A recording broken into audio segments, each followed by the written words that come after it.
Life coach, teacher, trainer, and motivational speaker, a dedicated father with well-read author, a licensed and certified member of John C. Maxwell team, and the highly esteemed Les Brown Platinum Speakers Network, author of the book, The Process of Fulfillment, The 8 Extraordinary Steps to Accomplish Your Greatness. Early in life, he was recognized for having great talent as a powerful speaker who moved audience to action. He excelled in sales and beauty industry with dynamic presentations, but soon he found a higher calling. In 2004, he received his Associates of Theological Studies, and in 2010, he earned his master's degree in Biblical Studies. Now with a doctorate in biblical studies, he offers workshops, seminars, keynote speakings, and coaching using John Maxwell's proven leadership method. He continues to study and gather information so that he can help others. He says that humility is a starting point to understand the divine design for your life. And he has earned the title of the Growth Guru through his exceptional and natural teaching style. Ladies and gentlemen, help me to welcome on our show none other than Dr. Ezekiel Taylor. Wow, that was just exciting listening to that, man. How you doing today?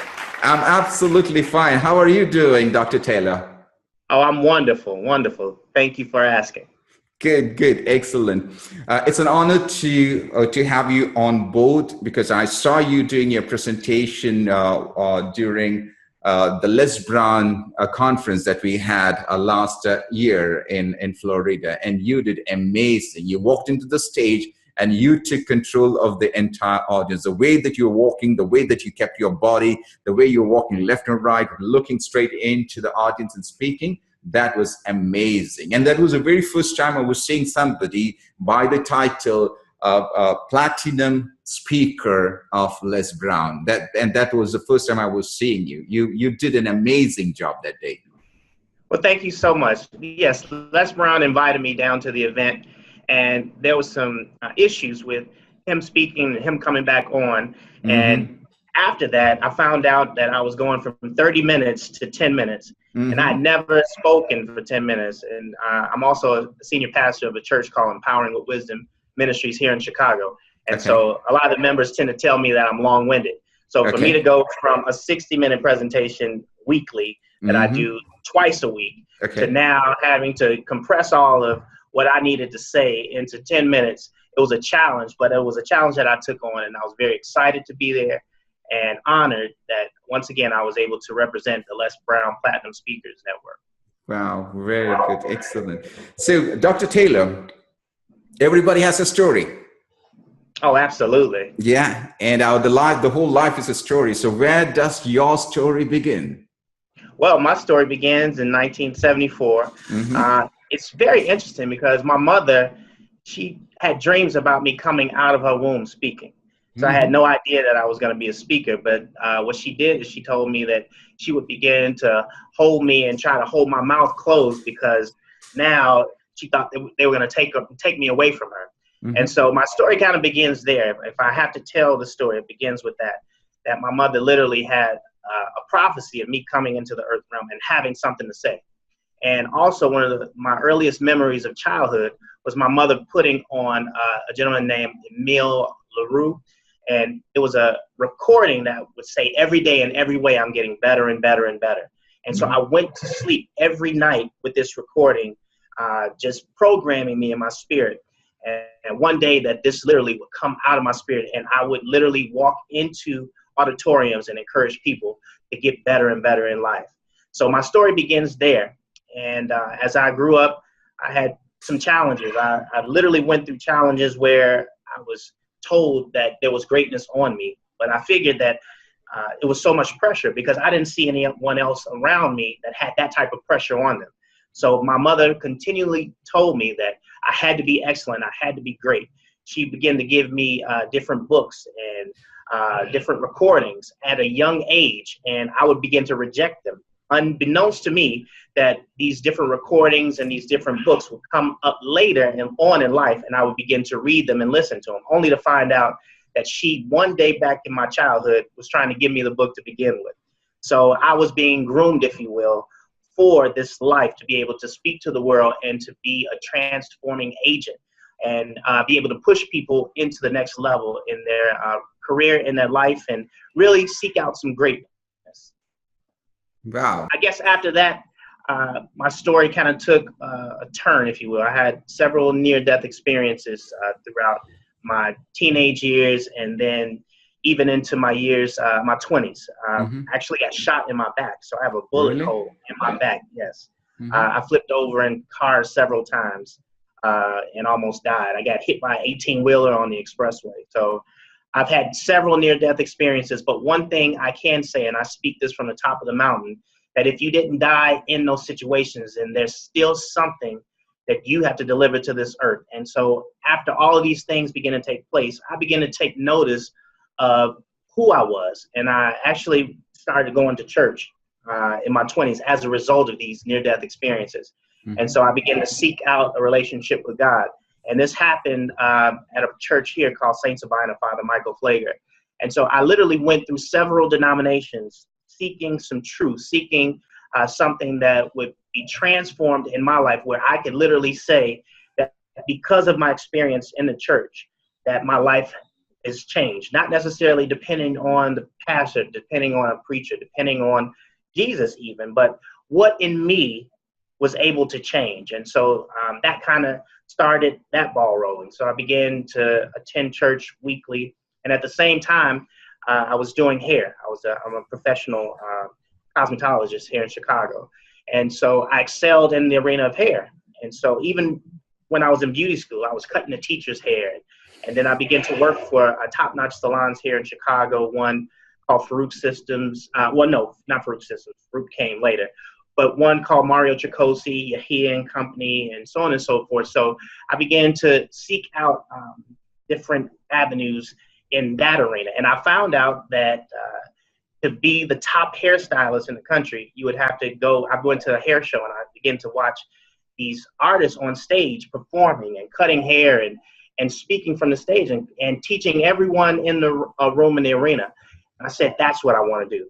So my actual speaking journey started with me doing hair. And I began to, I became an educator for a couple of different companies. But where I really pinnacled was when I became an educator for Farookh Systems.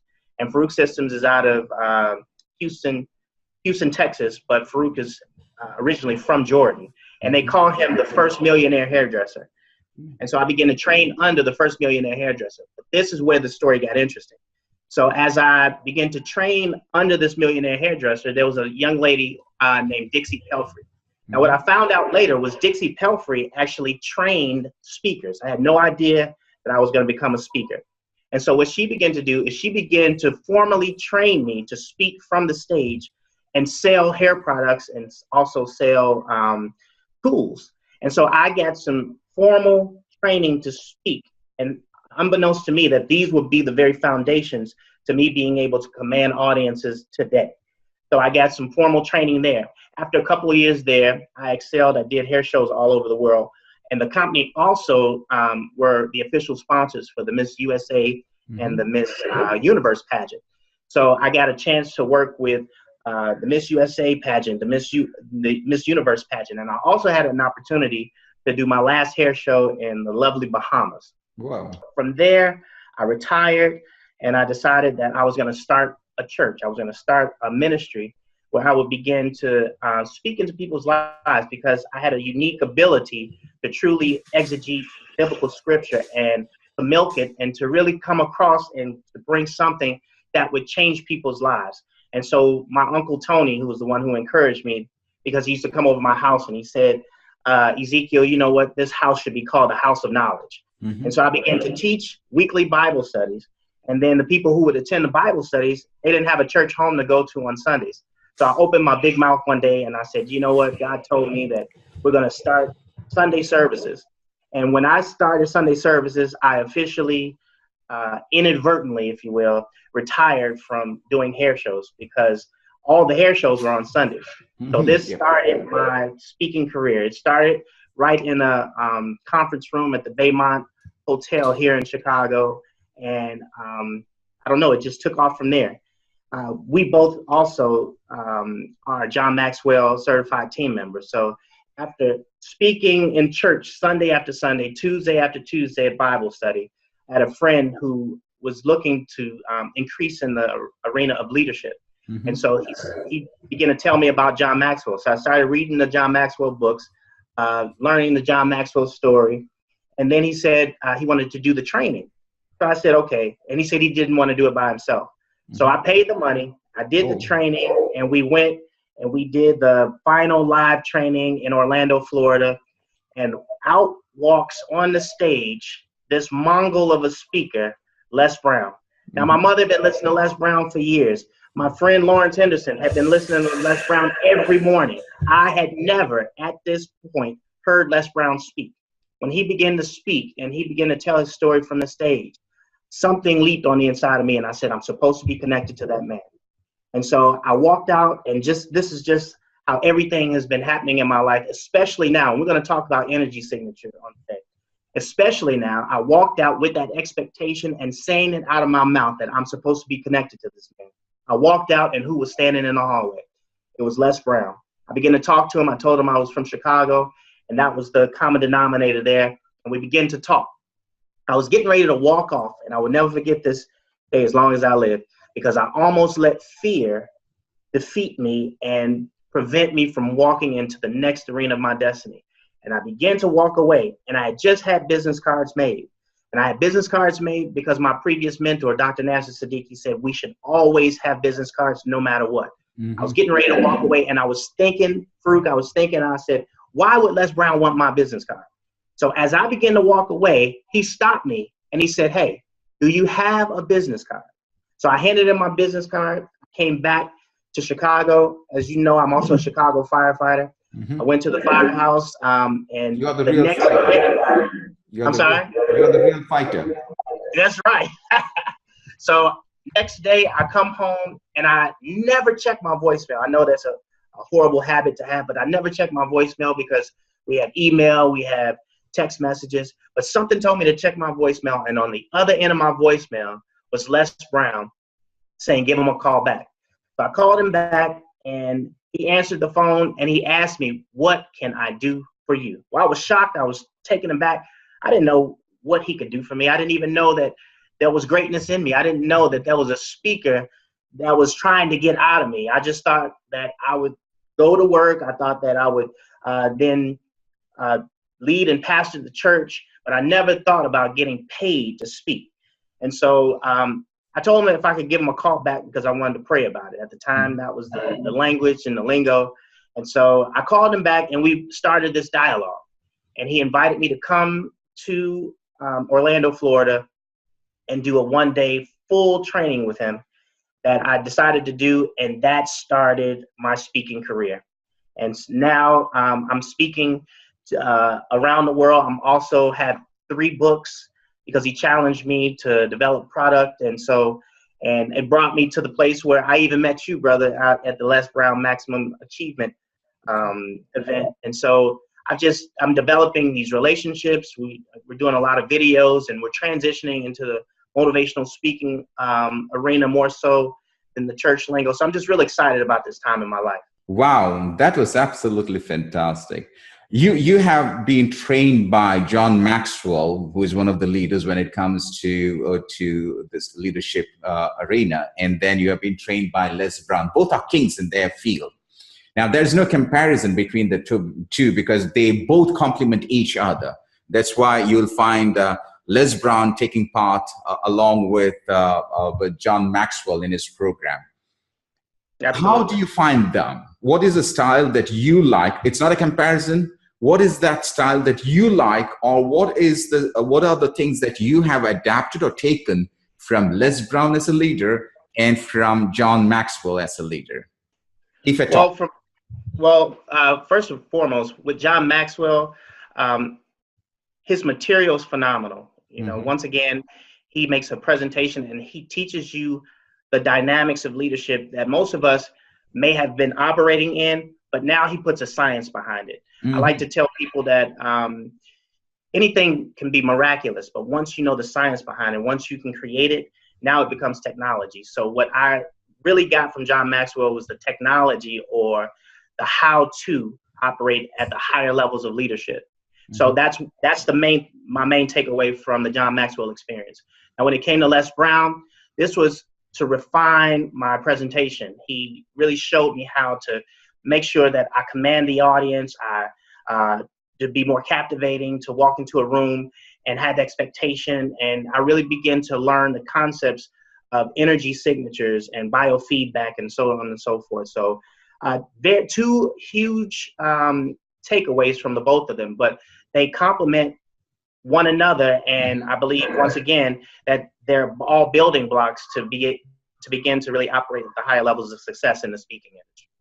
Wow. Well, brother, I heard about energy signature. What is that? Just take me through. Okay, well, your energy signature is what you give off.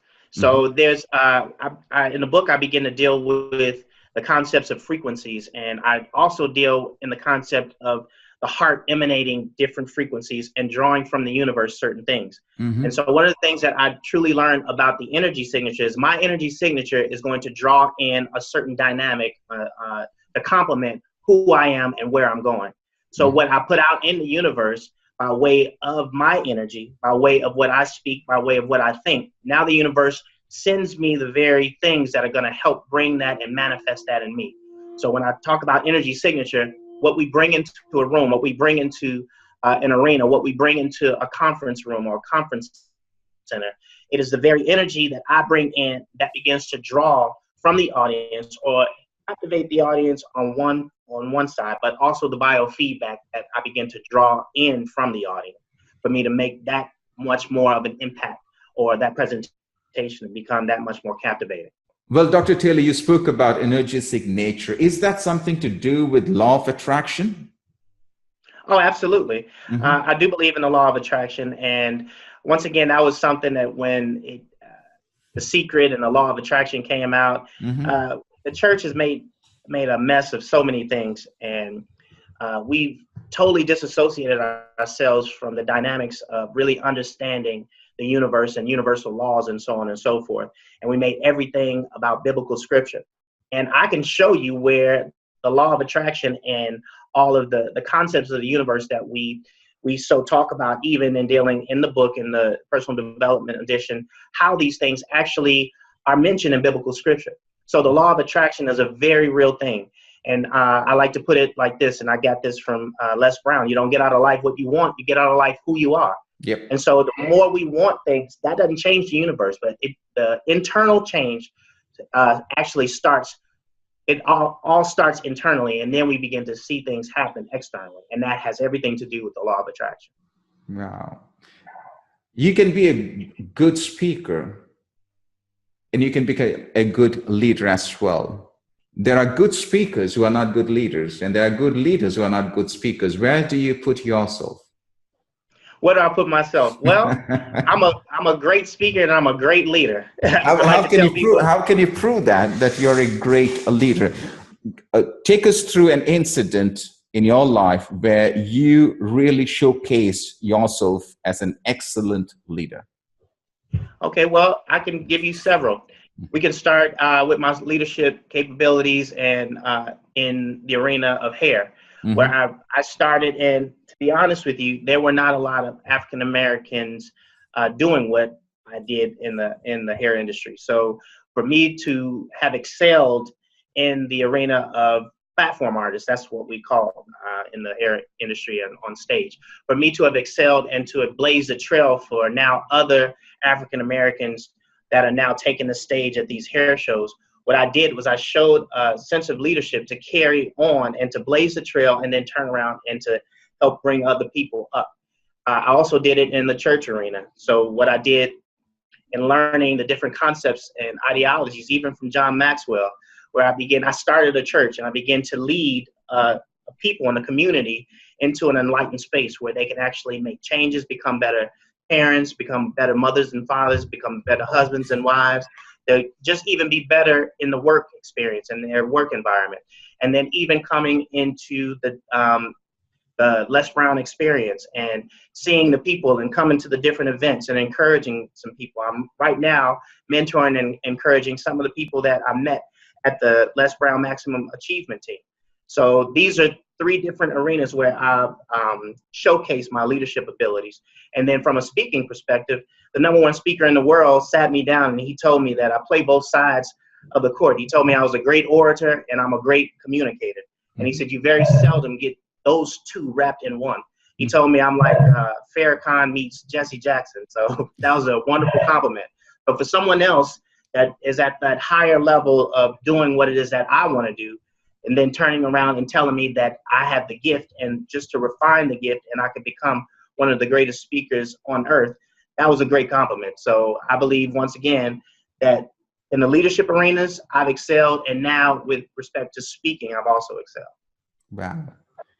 My next question would be that you gave examples that you had mentors when you were into hairstyling and when you were in the church, and then when you moved into speaking arena, you had coaches or mentors like Les Brown and John Maxwell. How important is it to have a mentor or a coach in your life? Oh, it's vital. Let's put it this way. Here's the thing. Most people can't, we deal in the realm of what I call nebulous concepts. So we say we want to be great and we want to do certain things. But until you find someone that's already doing it and achieving at the higher levels, until you actually see it, what that does to the brain, it actually puts you in a position to say that it's tangible, it can be done, and the energy for that thing already exists. And I like to put it this way: God is no respecter of person. If he could do it for John Maxwell, if he could do it for Les Brown, he will also do it for me, or make allocation, which is very important, for it to be done in, with, and through me. So the mentor relationship is vitally important, because now it gives the mind something to focus on to say that it can be done, and then the how-to and the nuggets to how we get to those levels. And a lot of times we don't have mentors that we can talk to over the phone. But it's very important that if you do have a mentor and you do have someone who is doing what you want to do at the higher levels, to make sure that they have materials that you can follow, make sure that they have videos that you can view, make sure that the greatest thing is to have the relationship with them, where when you do call them, that you do take advantage of that time. I did learn from John Maxwell how to even engage in a mentor, especially a mentor at higher levels, that everyone wants them to be their mentor. I do have the privilege of being coached directly by Les Brown. On New Year's Eve, right before the clock went into 2018, I got a phone call, and it was Les Brown calling me, asking me, do you have time for a coaching session? Well, of course I got a time for a coaching session. Yes, it was 11:30 at night, but Les Brown wanted to coach me, Dr. Ezekiel Taylor, right into the new year. And I thought it was an honor and a privilege for him to do that. I actually recorded the call, and it's one thing that I'll cherish for the rest of my life. But to have a mentor like that wants to invest in you the way Les Brown wants to invest in me, I believe is one of the greatest gifts that I could ever have. Wow. Now, today you are a mentor and you are a coach. And when was the last time somebody came to you and said, you have changed my life? Well, last time was last night at Bible study. Wow. Go ahead. I'm teaching some revolutionary concepts, and I'm using biblical scripture as the foundation. But my life's work, if I could say this, my life's work is understanding the mind and understanding human behavior, and how to transition a person from the hurt and the traumatic experiences into the life of greatness. How to go from just reaching out and touching the concepts of satisfaction and walking in what I call true fulfillment. And so I get those reactions from people quite often, because I do still actively pastor the church, and I'm actively teaching and preaching on Sundays and Tuesdays. I get it a lot because of the nature of my messages. But to sit down with people one-on-one, that's when the rubber meets the road, because I'm giving off a certain thing from the stage or from the podium that, once again, it's transformative to the person that's listening. But when you begin to really dig deep and to understand what has gone into the psyche of the person, now we move into the coaching arena. We move into literally the one-on-one, where we get you to operate and come through the past traumatic experience and really establish the light and establish the dream and go after it with everything you have. So I hope we can talk about that today, because I do want to make mention of some of the processes even found in my book, because I'm really excited about seeing people's lives being transformed as a result of the teaching and as a result of the message. Wow. So how long does it take for that sort of process? Is there any specific time span or period that you establish? How is it? Well, that's an excellent question. It's really based on the individual. There's some people who come out of the traumatic experience immediately, but there's some people that literally need a lot more coaching. But the key that I've found in even having people to come out of Les Brown puts it this way, getting unstuck, if you will. The true way of getting a person unstuck is, the first thing we have to do is really establish the light or establish a dream. And we have to go back and really make that a tangible thing in them. Because what happens is a lot of people are wrestling with their subconscious mind and their conscious mind. They really have the thought process at the forefront of what it is that they want, but they don't know how to transform what they want into who they are. And that's where we see the magic happen. When we can reprogram the subconscious mind with your wants, now we're dealing with the energy signature. We're dealing with the law of attraction. We're dealing with a person now becoming the very thing that they want. So just in dealing with that, I would say it could be anywhere from a week to years. It really depends on the person. Mm-hmm. There's something called counseling, and then comes coaching. Where do you fall in? Is it purely coaching or is it counseling? Well, I'm definitely a coach. What makes the difference? What makes the difference that you call yourself as a coach rather than calling yourself as a counselor? Well, when you're counseling someone, you're dealing with their problems. You're dealing with the issues that they're having, if you will. Mm-hmm. My coaching style, what I do first is establish a light. We establish a destination. Mm-hmm. And so I think that's where the difference comes in. Counseling is directly dealing with the issues and getting a person beyond something, versus coaching, I'm trying to get them to a place. So we establish the light, we establish the dream, we establish the want, we begin to paint the picture. What does that look like? How does it feel? And once we can transform what it looks like into a feeling, now we can deal with the heart and what emanates from the heart, and dealing with frequencies and dealing with drawing things in from the universe to really have it manifest in their life. So you start with the end in mind. We start with the end in mind, and it's vitally important. And I'm gonna share with you why. Because if you don't start with the end in mind, if we don't start by establishing the dream and establishing the vision, and we begin to try to deal with the traumatic experiences, it becomes a lot more hurtful. It's harder to share with a person that some of the traumatic experiences were necessary to now make the presentation for them to lead and operate at those higher levels. But if we begin to first establish the dream, establish the light, and tell them this is what we're going to focus on, and then once we begin to transform that from a vision into a feeling, now we can go back and we can look at each and every one of the things that, if these things had not happened to you, how would you have even met me? How would I even come into the place where I understand the need? How would I be able to coach you if I didn't have a similar experience to you where I can identify with it? It's one thing to sympathize and empathize with a person, but when you can know the feeling associated with what a person is going through, now you're a lot more connected. You're a lot more, you can be a lot more transformative. You can be a lot more effective in dealing with them and coaching them. Wow. So when you sit with your clients, you establish a clear goal, you establish a dream, you establish a vision, and based on the vision, then you work on the mission so that you reach where they want to.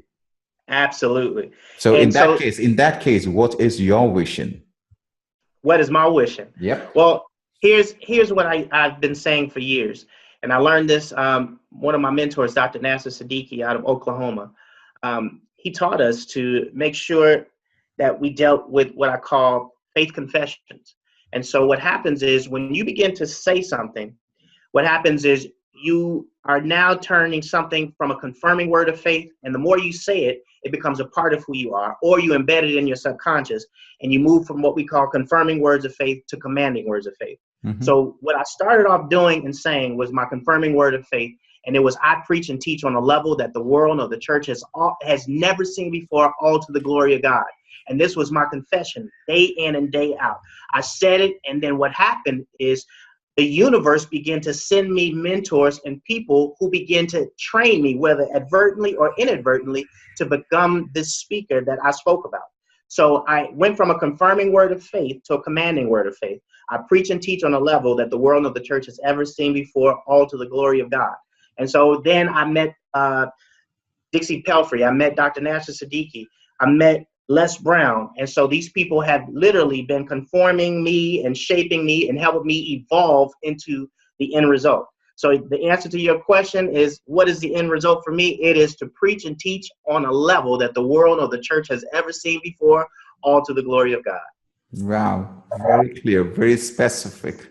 Now, where do you put yourself? Do you put yourself as a preacher, or you put yourself as a writer? I'll be coming to that, about as a writer, as an author, or would you consider yourself to be a coach? Where do you put yourself when you have all this platform? Because I can see that you have a lot of different platforms right in front of you. So what's the hierarchy?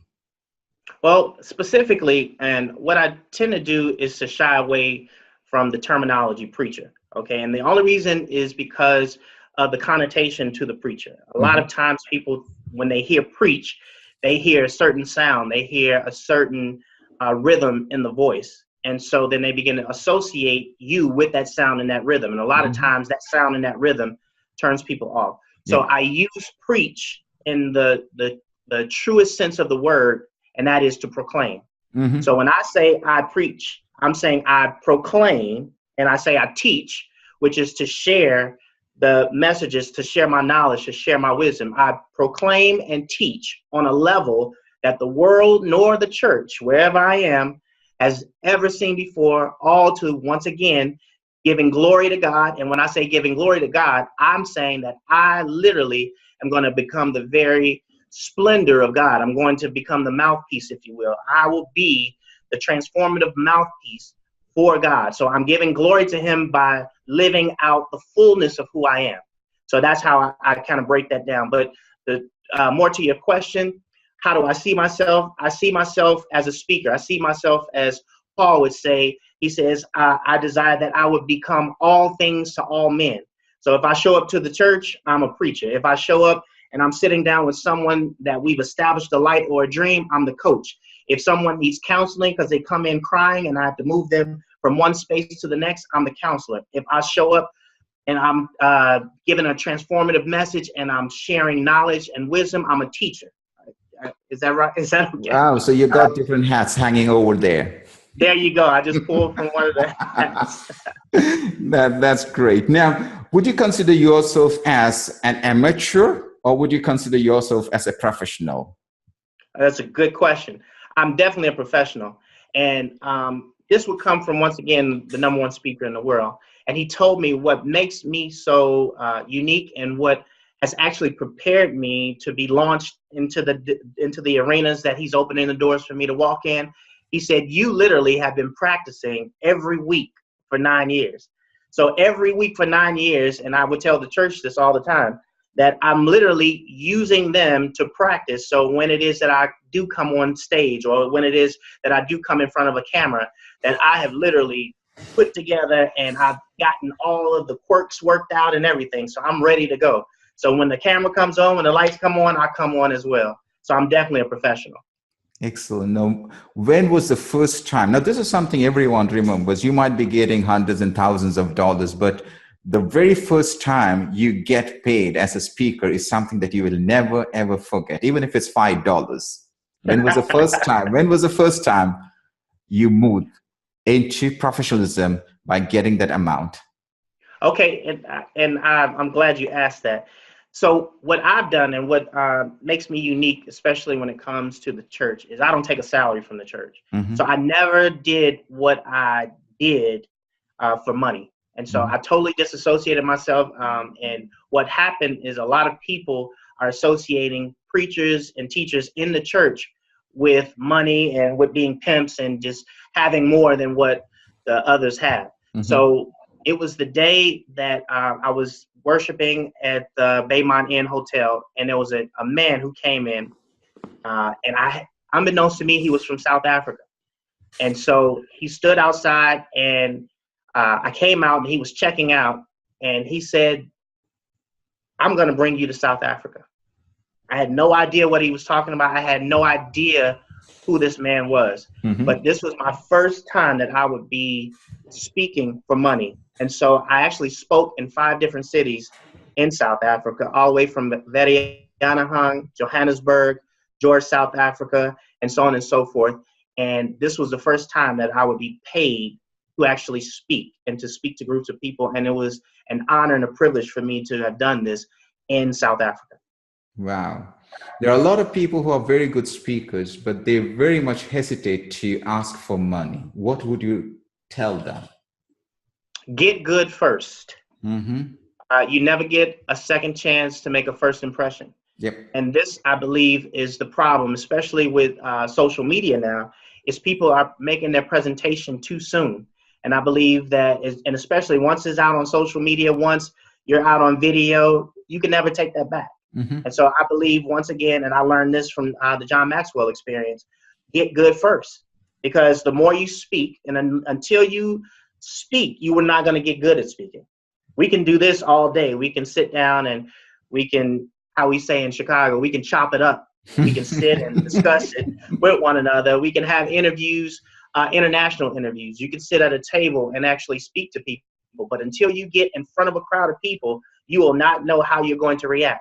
Yeah. So unless you have that place in your mind where you're comfortable and you're getting ready to make a presentation, because the last thing you want to do is tell someone you're charging them $5,000 and then you crash and burn, because that is going to get across the arena before anything. That this guy got up here, he had the nerve to ask us for $5,000 and he couldn't even move the audience at all. So once again, my advice in sharing, especially because what our people are finding out is the speaking business is one of the top businesses. So everybody's trying to rush into the speaking business. Get good first. Take out some time. Learn what goes into the craft. I've actually been trained by some of the best. So I understand concepts like earning the right from the stage. Why do people want to hear what you have to say? Who are you? And these are things that are being asked by your audience without them opening their mouths. And you have to know how to come in and actually deliver. You have to know how to earn the right. You have to learn how to get into the hearts and the minds of the people to make sure that you're delivering something that they'll walk away and have something to take away from that experience. So once again, the answer to your question is get good first. And that's exactly what you did. You worked for 9 years practicing on the stage, free of charge. That's right. Yeah, you were just sharpening your axe, just like what Stephen Covey told in his book, 7 Habits. So that's exactly what you were doing. So if I were to be getting into the speaking arena and I'm not a professional, I need to get up and go and practice myself. And that's what you say. Absolutely. And there are different types of speakers. There's speakers who speak from the heart. There's speakers who read from the paper. There's speakers who tell stories. There's speakers who have systems. There's speakers who have books, and they literally have the foundation of their book to speak off of. And so I believe, once again, we have to learn just what lane we want to be in. Now, one of the things that I have noticed, even with the Les Brown experience, Les Brown is very good at teaching people how to tell their story. Well, everyone is not going to tell their story. Everyone is not going to get up on stage and that's going to be the premise to their presentation. You don't have a Tony Robbins that he's leading with telling his story. He has systems. He goes in and he's now engaging the people on different levels. So telling the story is one piece, but once again, that's one perspective. And it is a perspective of the #1 speaker in the world, but that's not everyone's style, if you will. Yeah. And so now I believe people are trying to mimic the different styles of the different people that they come into proximity to. And I believe, once again, finding your own identity is going to be key. Wow. Now let me move from a speaker to a writer and author. What made you write? Oh, very good question. So when I met Les Brown, and he gave me the compliments that he did, and we began to talk about strategizing how to get me started and to get me into the speaking arena and the business. He told me that you need product. So the first thing he did was called, who is now my business partner, Dr. Milton Howard Jr., he called him, and Dr. Howard came, and we began to discuss strategies of materials and books.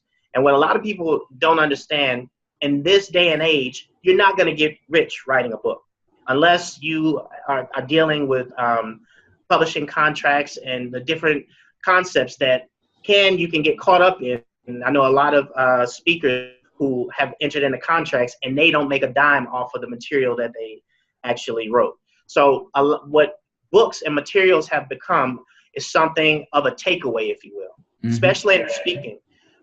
We're not leading with our author skills, but the books become something that people can pick up and they can go to and continue to have the experience. And like we talked about earlier, I can mentor different speakers from my books. They don't necessarily have to have my phone number, but they can go through and they can walk through my proven system, and I can be mentoring them through my different materials, through my books, through my workbooks. So I believe, once again, that that would be the case. So how many books have you written? So I've written a total of 3 books. So what I have is my flagship book, which is The Process of Fulfillment, 8 Extraordinary Steps to Accomplish Your Greatness. This is the personal development book. This is my heart and my soul in this book. So we wrote this book to really take a person from where they are to where they want to be. So we literally walk you through 8 proven steps in this book. And then I have the mirrored image of that book, which is The Process of Fulfillment, 8 Extraordinary Steps to Accomplish Your Greatness, Scripture Reference Edition. Because there's a challenge with my counterparts in the church where they begin to look at people like myself and people like John Maxwell, who left the church and actually began to speak to larger rooms and to more people and to a more diverse audience, if you will. So what I did is I wrote this book with scripture references to make sure that my church and my preaching counterparts understand that everything still came from biblical references. And then thirdly, we wrote the workbook. So this is the Process of Fulfillment workbook. So what this does is it is something of a takeaway where you can actually write in, and the questions and the different concepts found in the actual book, you actually have something that's a lot more interactive. So once again, I can mentor people without actually being in close proximity to them through the different materials and also through the workbook. So where can we find this book? Well, all 3 of my books can be found on Amazon.com. So all you have to do is type in Dr. Ezekiel Taylor or Process of Fulfillment, and it'll come right up. So all 3 of them are available now. Wow. Is there any other book in your pipeline? Oh, I got a few books in the pipeline. I'm actually working on a project called The Redistribution of Heaven, but actually deals with the very concept of everything having to do with relationships. So chapter 2 of my books deal very heavily in relationships. Chapter 1, I'd start off with getting out of your own way and understanding the nature of traumas and understanding the concepts of forgiveness and the things that we need to do, the work that needs to go into us being able to move and shift into becoming great.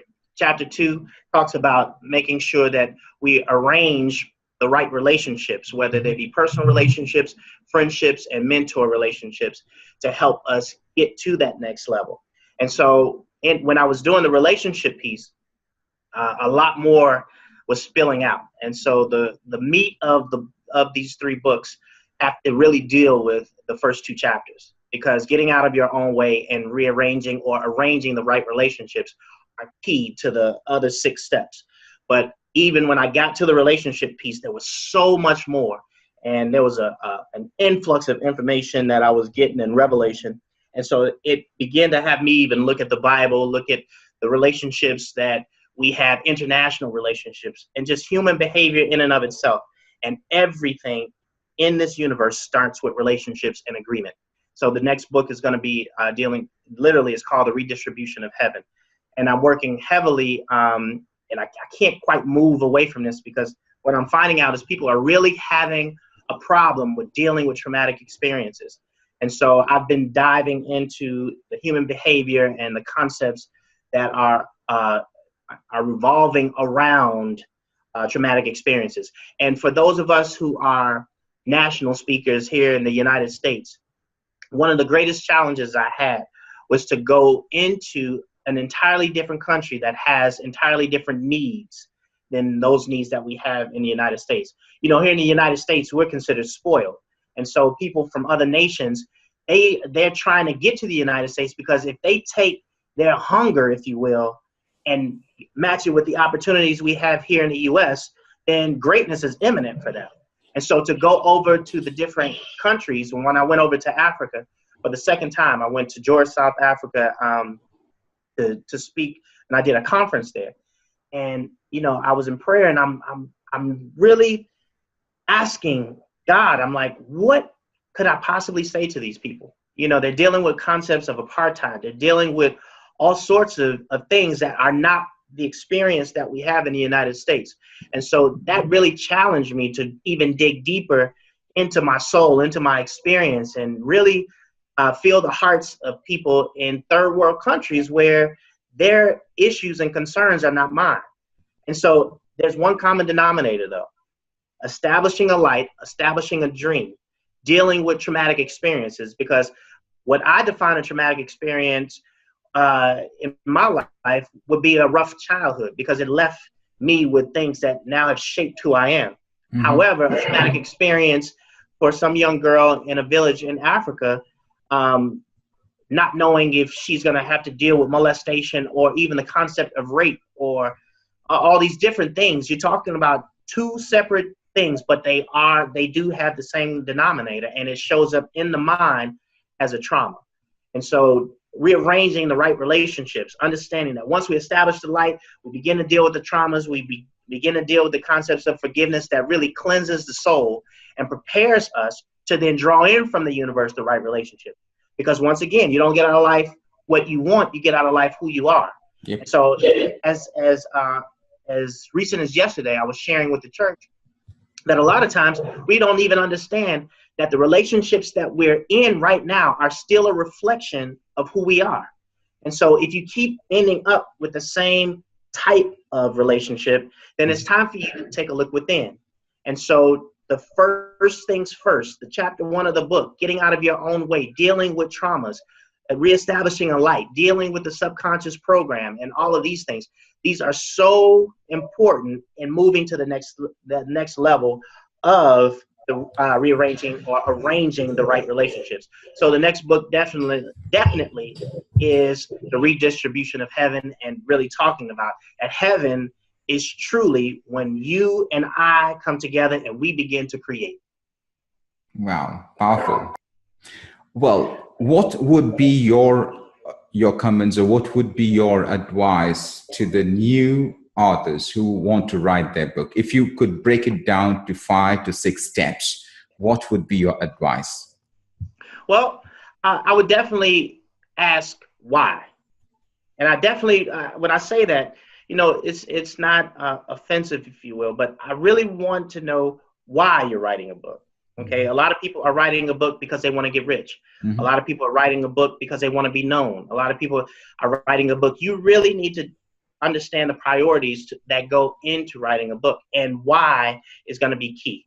If you can understand why you're doing it, now you can really come in and you can create a product that people are going to want to read.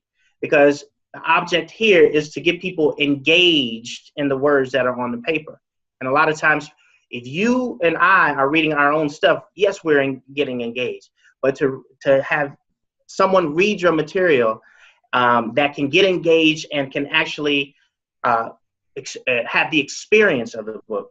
Les Brown wrote the forewords for both of my books. Mm-hmm. And he began to deal with, after he read the books, he began to deal with the fact that this is an experience. In reading my books, it was an experience. So once again, the main key, or the main thing that I would tell new authors, is to understand why you're writing the book.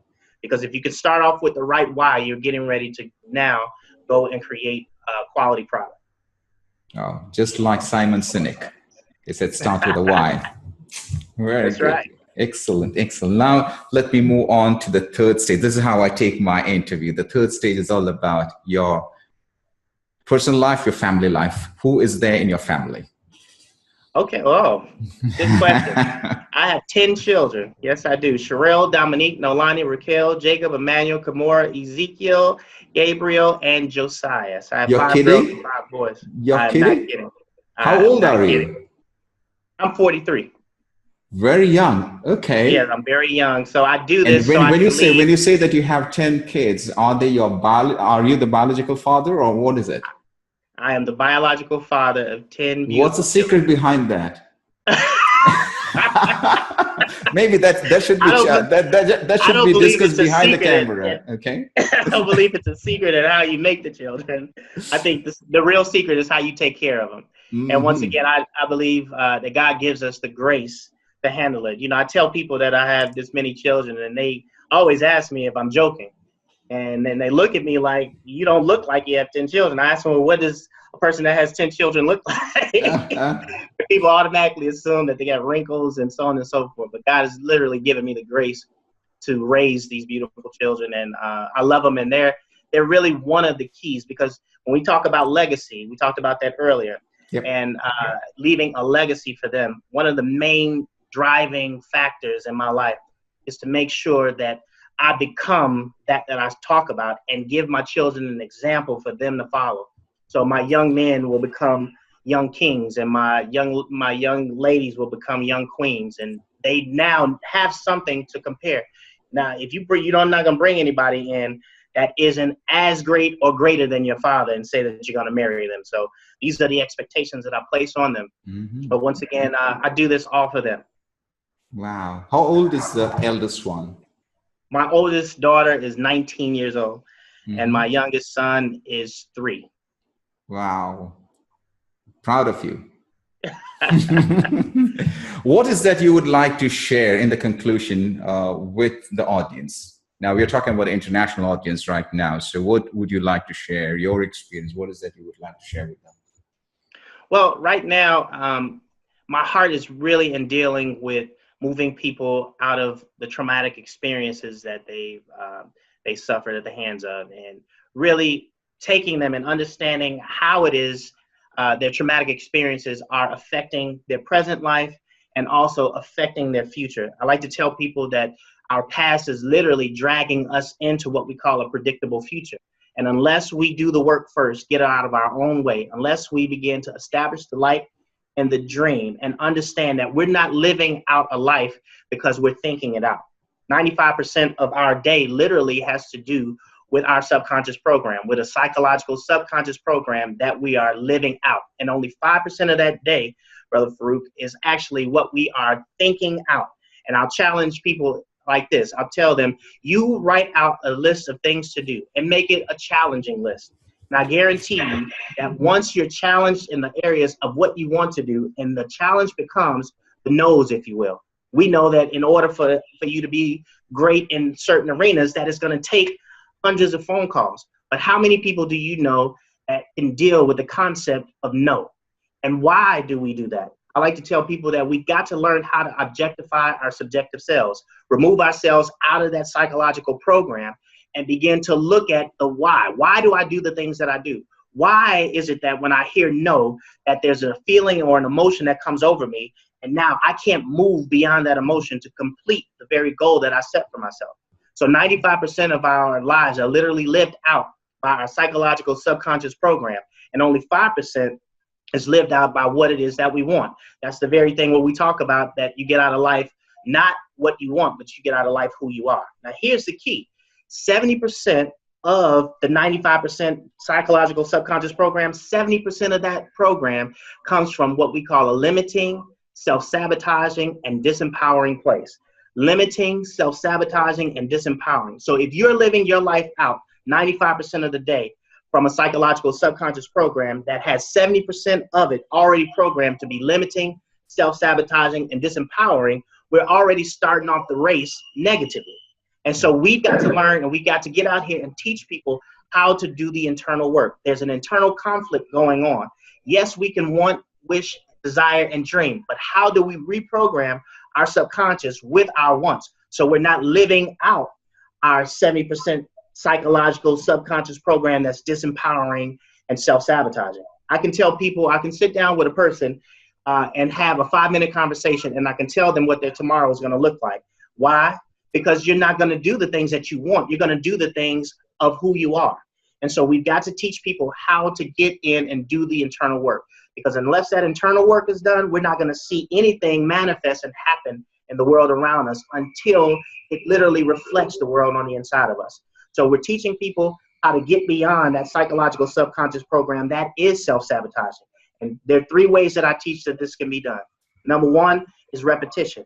When you begin to say things over and over again, so you can change your speech. We can begin to deal with the cognitive therapy. We can begin to change your body language. We can teach people how to walk differently and how that changes the molecular structure and the different things that are happening in their body. And so first and foremost, repetition. You say it over and over again. We're teaching people how to turn confirming words of faith into commanding words of faith, where you have said it enough that it becomes part of your subconscious program. And now you're not saying the thing, but you literally are commanding things to happen and change in your world. The second thing is meditation. How do we make the inner man now reflect? So we talk about the alpha brainwave state. We talk about theta brainwave state. We talk about where the magic really happens. And reprogramming the subconscious mind really deals with that theta brainwave state, where we then begin to reprogram you with the very things that you want. And it happens then. There are 2 times of the day that this literally happens. On the way to sleep, you go from beta to alpha to theta.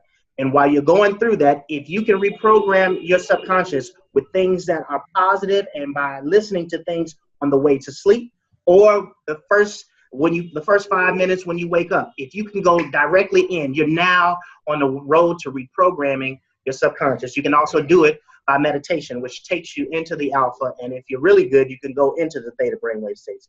And then the super learning techniques that we talk about, dealing with music, getting people beyond, using physical techniques to get people to a place where we are now reprogramming their subconscious with their wants. Because once again, we're not going to get out of life what we want until it becomes who we are.